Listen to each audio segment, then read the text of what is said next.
Hello student, welcome to my channel TS Gyan. Aji moi tumalogok porhabo ulaisu Sunbeam English Reader 2 class 7 or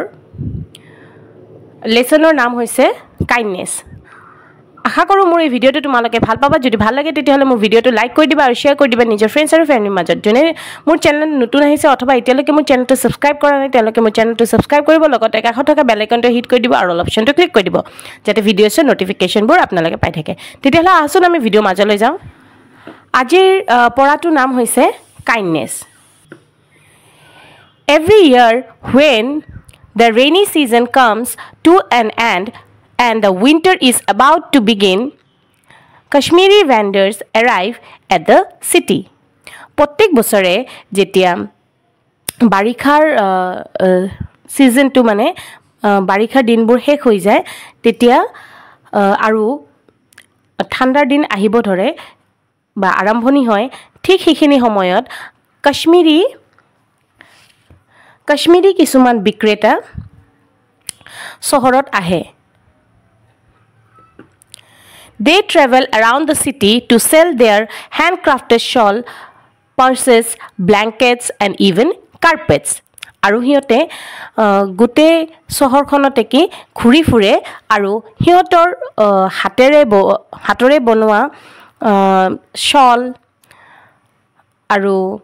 purse mane ami je paisa rakhu bag bur heibur purse blanket mane kombol aru carpet mane dolisa মজিয়াত পাৰিবৰ বাবে ডাট কাপৰ মানে It is a hard life for this vendor আৰু হিহতৰ বাবে এই জীৱনটো বহুত মানে কি কষ্টকৰ বহুত মানে হিহতে কি কষ্ট কৰে বহুত পীড়া উঠায় মানে Their hardship does not end with their long journey from Kashmir to the city. In fact, it is just the beginning. হিহতৰ পীড়া মানে ইখিনিতে হেক নাপায় কি হিহতে নিজৰ চহৰখনৰ পৰা বা নিজৰ গাঁওখনৰ পৰা হিহতে চহৰলৈ আহিছে হিহতে যাত্ৰা কৰি আহিছে ইখিনিতে হিহতৰ মানে কষ্ট মানে বা পীড়া হিহতৰ হেক নাপায় In fact, it is just the beginning. অথচ মাত্ৰ এটো এটা আৰম্ভণি হে They stay at cheap hotels and roam around the city street all day. আৰু হিহতে কি কৰে হিহতে একদম কম দামৰ হোটেলত থাকে আৰু হিহতে গুটেই দিনটো গুটেই চহৰত হিহতে ঘুৰি ফুৰে চহৰৰ ৰাস্তাবোৰত হিহতে ঘুৰি ফুৰে They are bent with the load on their back shouting their where they look for buyers আৰু হিহতে নিজৰ পিছপিনে গুটেই বুঝা কেনে উঠায় হিহতৰ পিছপিঠিত মানে হিহতে গুটেই মানে লোড দিয়ে গুটেই বস্তুখিনি উঠাই প্লাই হিহতে গুটেই চহৰত কি কৰে ঘুৰি ফুৰে আৰু হিহতে বিচাৰি ফুৰে কোট মানে হিহতে মানে ক্ৰেতা পাব কোট মানে কোনে হিহতৰ বস্তুবোৰ কিনিব তেনেকুৱা হিহতে সিউৰি মানে বিক্ৰী কৰি ফুৰে I would have never known all this if it were not for a chance meeting with a couple of Kashmiri vendors at my brother-in-law's house. Aru লেখকে ইয়াতে কৈ আছে কি মই এইবোৰ সাগে মই আগতে গম নাপালো হয় যদি মই হিহতক লগ পোৱা চান্স নাপালো হয় এটা সুবিধা মই নাপালো হয় এই কাশ্মীৰী কিছুমান মানে কাশ্মীৰী বিক্ৰেতাৰ লগত যদি মই লগ নাপালো হয় মোৰ ভিন্দেউৰ ঘৰত তেতিয়া হলে সাগে মই এই চান্সটো নাপালো হয়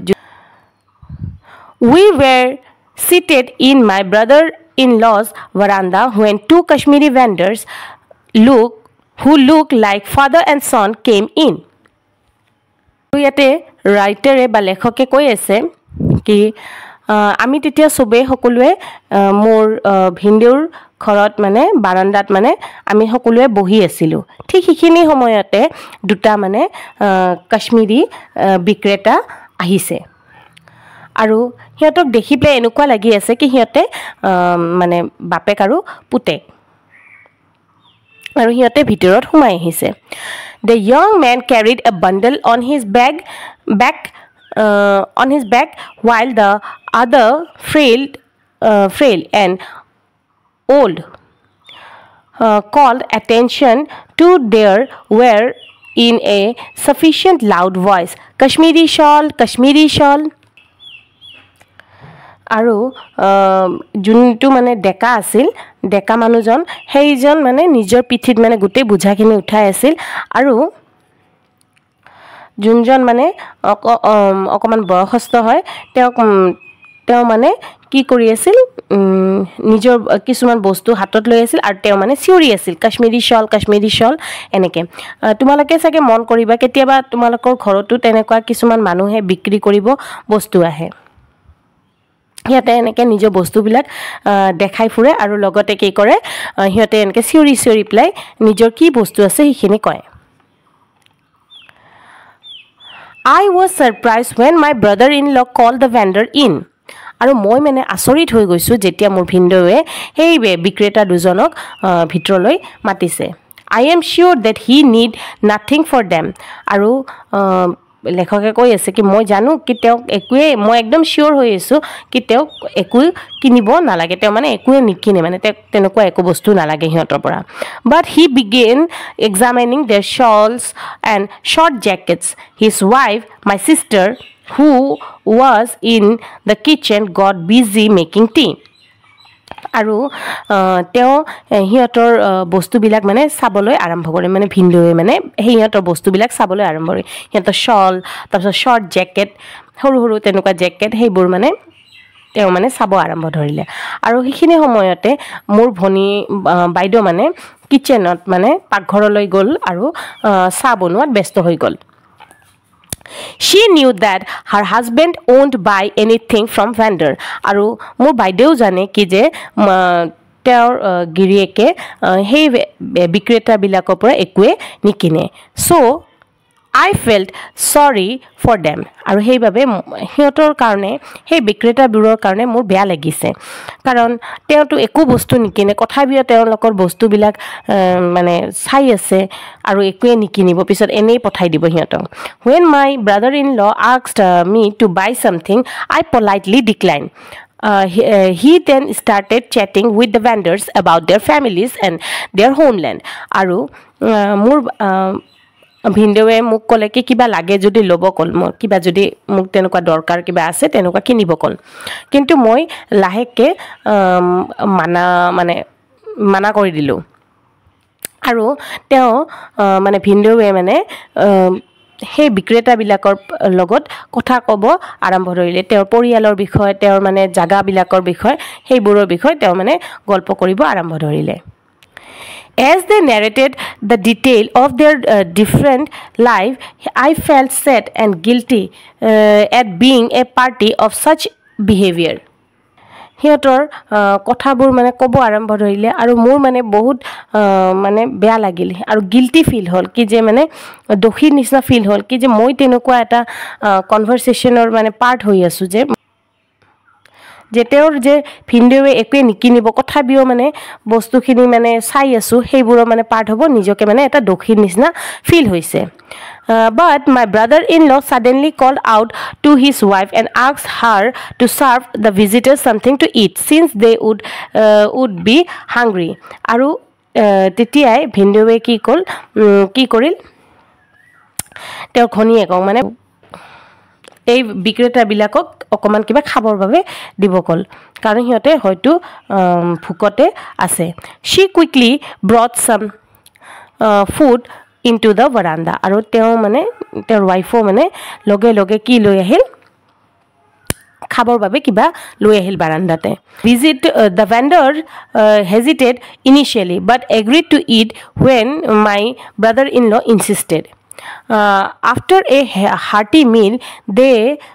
left, promising to bring better thing next year. Aru তেতিয়া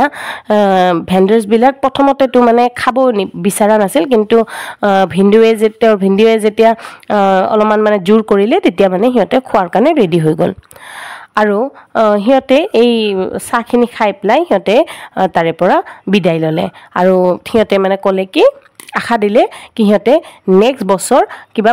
বেছি ভাল বস্তু লৈ আহিব। It was then that my brother-in-law spoke to me. তাৰপিছত সিহঁতে যোৱাৰ পিছত ভিন্দুৱে মানে লেখকৰ লগত কথা পাতি আছে। I am well aware of the hardship faced by these Kashmiri vendors, he said as I looked at him, still confused. They eat in the morning and spend the rest of the day roaming around the cities on foot, hungry and thirsty. When I saw them, I wanted to offer them food, but they have their pride. They would never accept anything unless I pretended I was interested in their wares. So I had to make the offer of food looked unplanned. তেতিয়া মানে যে কিহে লেখকৰ ভিন্দুৱে মানে ক'লে কি মই ভালদৰে গম পাওঁ কি এই কাশ্মীৰী বিক্ৰেতাবোৰ কিমান পীড়িত থাকে বা সিহঁতে কিমান কষ্ট কৰে সিহঁতৰ মানে লাইফটো চলাব বা পইচা অৰ্জন কৰিবৰ কাৰণে। এইখিনি কথা শুনি পেলাই মানে লেখকে বহুত কনফিউজ হৈ গ'ল, কি মানে ক'ব খোজে। মানে অলপমান আগতে সিহঁতৰ বস্তুবিলাক ইমানকৈ চাল, কিন্তু তথাপিও একো বস্তু নিকিনিল, কি ক'ব বিচাৰে। তাৰপিছত মানে ভিন্দুৱে ক'লে সিহঁতে গোটেই দিনটো অলপ কিবা খাই পেলাই গোটেই দিনটো তেনেকৈ মানে ভোকে পিয়াসে গোটেই চহৰখনতে ঘূৰি ফুৰে গোটেই দিনটোৰ বাবে। আৰু যেতিয়াই মই মানে সিহঁতক দেখোঁ, মই সিহঁতক মানে ভিন্দুৱে কৈ আছে কি তেওঁ মানে যেতিয়াই মানে এই কাশ্মীৰী মানে ভেণ্ডাৰ্ছবিলাকক দেখে তেতিয়াই মানে সিহঁতক মানে কিবা খাবৰ বাবে মানে তেওঁ মানে যাচে, কিন্তু সিহঁতৰ মানে এটা কি আছে অহংকাৰ আছে বা তেওঁলোকে পটককৈ এনেই বস্তু বেলেগৰ পৰা ল'ব নিবিচাৰে। সেইবাবে সিহঁতে খাব নিবিচাৰে বাবে সিহঁতে সেই মানুহবোৰ তেতিয়াই খায় যদি মানে আপুনি কিবা তেওঁলোকৰ বস্তুৰ প্ৰতি কিবা ইণ্টাৰেষ্ট দেখায় বা সিহঁতৰ বস্তু কিনিম বুলি তেওঁলোকে ভাবে, তেতিয়াহে মানে তেওঁলোকে কিবা অফাৰ কৰিয়ে খায়। সেইবাবে তেওঁৰ ভিন্দুৱে মানে তেনেকুৱা এটা মানে এক্টিং কৰিছে বা তেনেকুৱা সাজিছে কি তেওঁ মানে তেওঁলোকৰ বস্তুবোৰ ল'ব বা কিনিব সিহঁতক মানে খুৱাবৰ বাবে। আৰু এইখিনি শুনি পেলাই মানে